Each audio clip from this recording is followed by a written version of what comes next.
Hello, welcome to New Scene Sports. I'm David Pradel. After a 1-2 start to the season, the San Diego Padres were looking to improve on their record against the Marlins as they opened series in Miami. Giancarlo Stanton was the man of the Marlins. In the first, he took Eric Stoltz's pitch to deep left field. It was his second home run of the year. And then in the bottom third, it's Jared Saltalamacchia with a base hit into center left field. Jeff Baker and Garrett Jones coming home.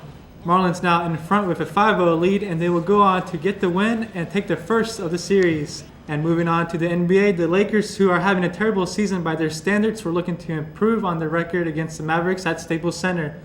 In the third quarter, Dallas up by 2. Steve Nash finds Jody Meeks in the corner for 3. Nash had 7 assists. The score, 78-77 Lakers. Later in the quarter, Dirk Nowitzki hits the jumper over Nash. Nowitzki had 27 as he passes Dominique Wilkins for the 11th place on the all-time scoring list. Score 82-78 Mavs. And in the 8th, Brendan Wright throws down the reverse slam. Wright had 23 points as the Mavs win 107-95.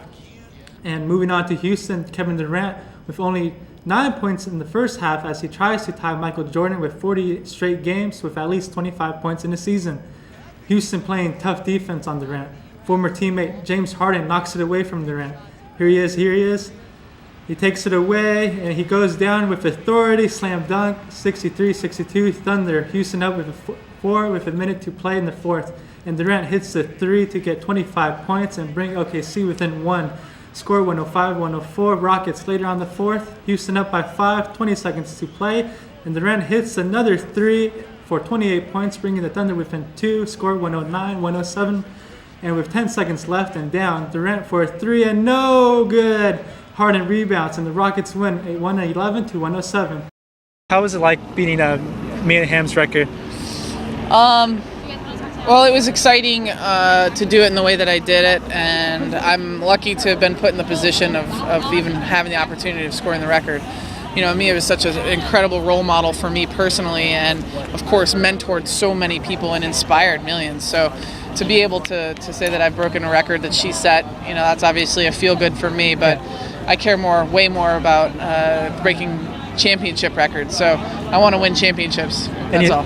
And how like right now in this generation, a lot of young girls that play soccer are looking up to you now. So how does it feel being like the Mia Hamm of today? It feels, I definitely take my responsibility of being that role model very seriously. I want to set a good example for many people to follow in my footsteps and break my records and show the world that, you know, before them there was a set of women that did a lot of work to get the game to where it is. So whenever I have some time off, I mean, I'm new to Portland and Northwest area, so I like to go hiking, biking. I love to do yoga. So yeah, different things, because sometimes you just need a break from your boots, just hang them up for a day and try something else. What inspired you to be like, you know, get into the reporting field? Like, what was your beginning? How did it all start for you? I was playing football in high school, played a little bit in college. I never really wanted to do anything but play football, but I did an internship at a local TV station the summer before my senior year in college. And my first day in there, they sent me out with a photographer. And I thought I was just going to take some notes, which I did, and I did the interviews. I wasn't on camera, but I did the interviews. And I came back, and the producer said, all right, write a story. I still thought it was practice. So I wrote a story. And they said, take it over to Larry. He was the anchor, a guy named Larry Stockman, WTVD in Durham. So I took it over to Larry. I showed it to him. He marked out one word, changed it, and then he put it in the stack of scripts for the show. Mm-hmm. To this day, that's still the most excited I've ever been about any of my stuff being on TV. And I called my mom and dad and said, when Larry's reading those words, I wrote them. And that was the moment for me that I thought, wow, I like this. Today's topic, San Diego Chargers and the NFL Draft. With the 2014 NFL Draft just a few days away, there are many questions looming in the sports world on who will the Chargers draft in the first round. After ranking 29th in the pass defense last year and during their playoff run, the Chargers defense are in need of an upgrade. With the 25th pick in the first round, cornerbacks are high on the list for San Diego.